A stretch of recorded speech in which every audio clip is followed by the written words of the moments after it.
Hi YouTube! It has been a ridiculously long time since my last video, I guess, which was even more time taken off because there was a time gap, and I had made the video in October and uploaded it in November, which makes so much sense. But anyway, I got the job for Interac, and I kind of wanted to do another video just with some tips on the whole Interac process and little suggestions here and there, because you know the last videos that I did was basically just me rambling about my experience with that, like the whole interview process. But I put together a little list of stuff you should know that's really quite helpful, at least I think. So that's what I'm gonna do. I have it on my computer, so I will be randomly looking to the side as I talk to you. So in general, there's 4 stages. Let's see. Yeah, no, 3 stages to the Interac well, 4 stages, never mind. I don't know, we'll count it and see. The first one is the online application, where you go online, you submit your resume, blah, blah, blah, essays, stuff like that. Second part is the phone interview. Oh, okay, there's 3. And the third part is the face-to-face interview. So for your online application, you have to go to, I think, www.interacnetwork.com, and then it basically is just a list of little tabs that you click on. You hit apply now, and then you basically go through the application. It's pretty self-explanatory. My advice would be to take your time filling everything out.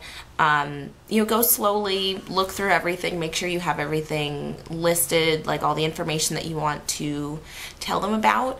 And also nothing, hang on, let me see. Okay, yeah, just basically look through and read everything, fill everything out to the best of your ability. Don't ramble, because I tend to do that both in speaking and in writing. So kind of make it as concise as possible, but convey all the information that you want to give to them, in the space that you're given. They also have a section that you can click on to find when the seminars are happening.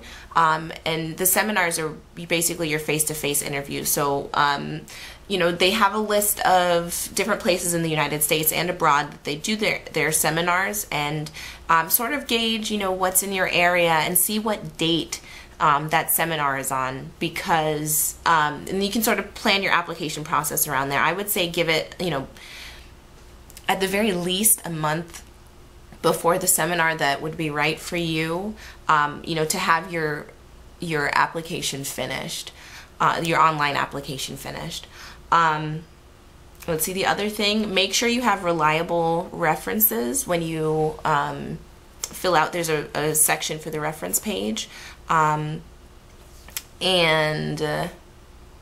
Yeah, just make sure, you have, I think you can have 2 academic references, so like teachers, and then 2 work-related references as well. I'm not exactly clear. I think you only really need 2 references total, but, it doesn't hurt to have more. So,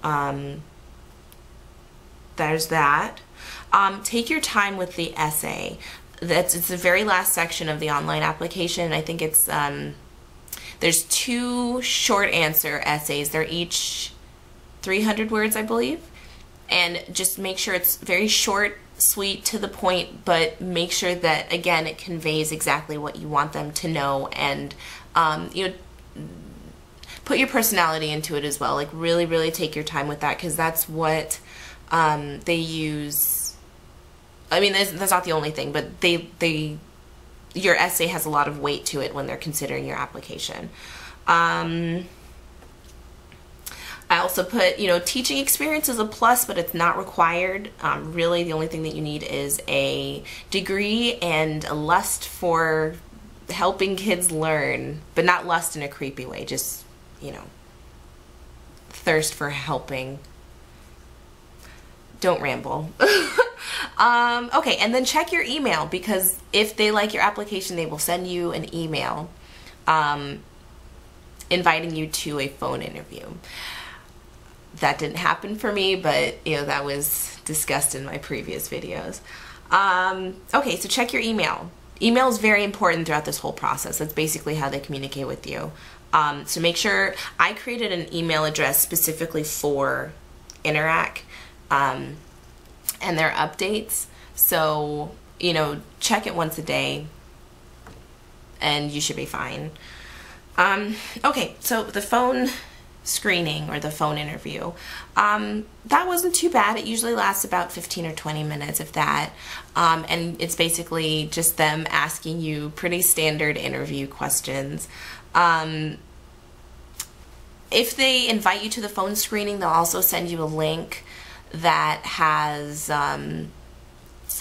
dates and times that you can set up to schedule your phone interview. So just pick, you know, whichever one is right for you. Make sure you're available at that time, because if you miss that phone call, I don't think they're gonna call you back.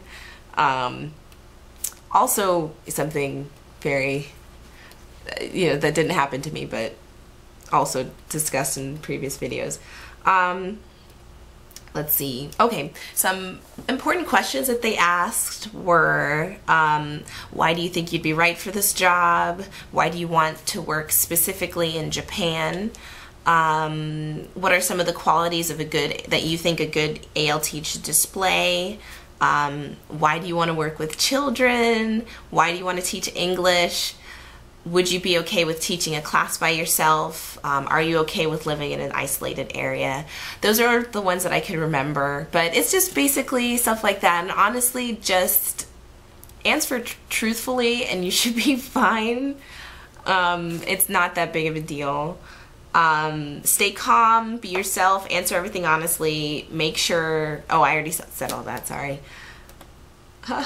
Okay, and then check your email again, because, oh, actually, at the end of the interview, your recruiter will usually tell you whether or not you can go on to the face-to-face, and at that point, I think right after the phone call, what they do is they send you an interview with all of the documents and stuff that you need to bring to the face-to-face interview with you.